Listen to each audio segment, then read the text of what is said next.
जी अस्सलाम वालेकुम व्यूअर्स, मैं आप सबको बताता हूँ कि ऑस्ट्रेलिया के अंदर जीटी या जीएस का कितना इम्पोर्टेंट रोल है, ये क्यों ज़रूरी होती है और इसका सारा एडमिशन इसी पे क्यों डिपेंड कर रहा होता है।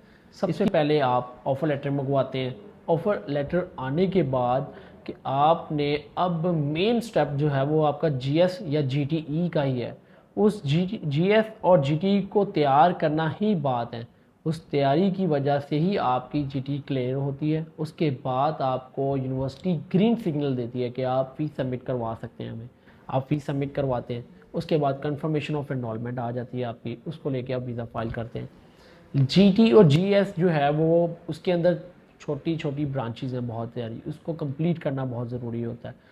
सबसे पहले आप उस जीटी के अंदर आप अपनी बैंक स्टेटमेंट की रिक्वायरमेंट्स को देखते हैं। उस बैंक स्टेटमेंट की रिक्वायरमेंट्स किस तरीके से होनी चाहिए, किस तरीके तरह की होनी चाहिए, उसके अंदर हिटिंग बैलेंस किस तरीके से होना चाहिए, वो सारी चीज़ें आपको आपका एजेंट बताता है, क्योंकि वो डेली बेसिस के ऊपर यूनिवर्सिटीज़ को डील कर रहे होते हैं और हर यूनिवर्सिटी की रिक्वायरमेंट्स उनको पता होती है, जीटी क्लियरेंस किस तरीके से होती है। तो वो अपने एजेंट्स की रिक्वायरमेंट को आपको सुनना होता है कि वो जिस तरीके से आपको कह रहे होते हैं वैसे ही आपने अपनी जीएस को रेडी करना है।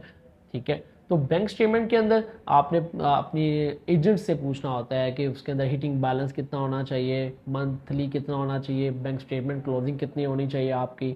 उसके बाद आपके आपके सोर्स ऑफ इनकम डॉक्यूमेंट्स का बड़ा अंदर रोल होता है। उस डॉक्यूमेंट्स को प्योरली ट्रांसपेरेंट तरीके से रेडी करना होता है ताकि यूनिवर्सिटी उस सोर्स ऑफ इनकम डॉक्यूमेंट्स को अच्छे तरीके से देख सके।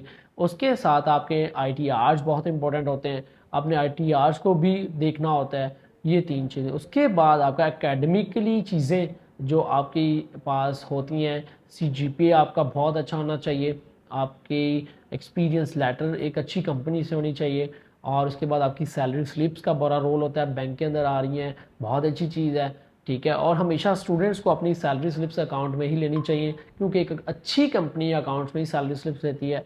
अगर वो आपको सैलरी स्लिप्स अकाउंट में नहीं दे रहे तो आपको अकाउंट में लेना चाहिए। आपको अकाउंट फाइनेंस से बात करनी पड़ेगी। अगर आपका ऑस्ट्रेलिया या किसी और कंट्री में जाने का प्लान है तो आपको अपनी ये चीज़ें देखनी पड़ेंगी स्टार्ट से ही।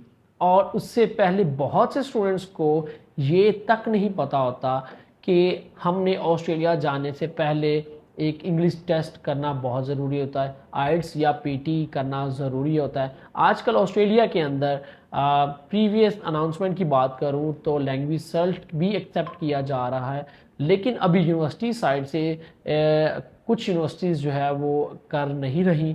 उसकी रीज़न पता नहीं क्या है, वो नहीं बता रही फिल वक्त, लेकिन टाइम टू टाइम वो गाइड करेंगी।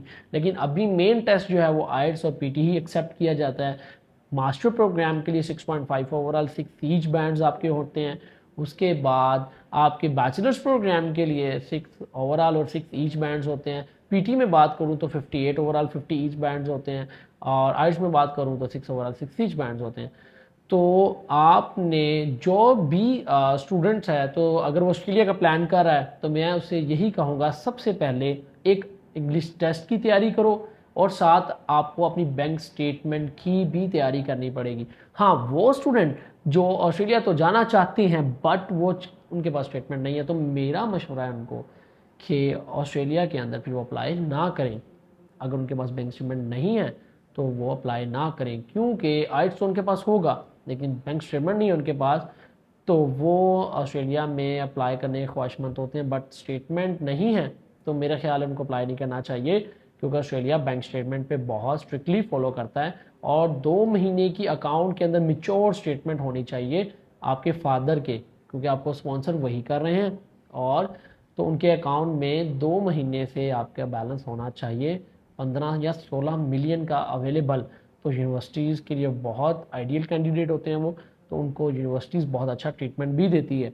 तो वो जिनकी स्टेटमेंट अपनी है वो ज़रूर ऑस्ट्रेलिया में अप्लाई करें, और जिनका अकेडमिकली जो प्रोफाइल है वो भी बहुत अच्छा है तो ऑस्ट्रेलिया के लिए अप्लाई करें। एक अच्छी यूनिवर्सिटी से उन्होंने डिग्री ली हुई है तो अप्लाई करना चाहिए उनको। ठीक है, तो सबसे पहले आपको आइडिया हो गया होगा कि जीएस और जीटी कितनी इंपॉर्टेंट है ऑफर लेटर आने के बाद। इसका ग्रीन सिग्नल मिलना ज़रूरी है, इसको तैयार करना बहुत ज़रूरी है ताकि आपको ग्रीन सिग्नल मिले और आप अपनी फीस सबमिशन कराएं और सीओई आपके पास आए कंफर्मेशन ऑफ एनरोलमेंट, उसके बाद आप वीज़ा की तरफ जाएं। तो ये सारी रिक्वायरमेंट्स थी।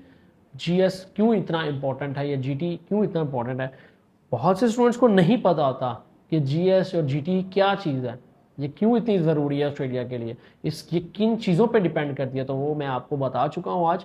फिर भी कोई आपकी क्यूरी हो तो आप हमारे दिए गए नंबर्स पे कांटेक्ट कर सकते हैं और जीटी के बारे में पूछ सकते हैं ताकि आप प्रोसेस अपना स्मूथली रन कर सकें। जब तक स्टूडेंट को अंडरस्टैंड नहीं होगा कि जीटी कितनी इंपॉर्टेंट है तो वो एक अच्छे तरीके से जीटी रेडी भी नहीं कर पाएगा या अपने डॉक्यूमेंट्स रेडी नहीं कर पाएगा।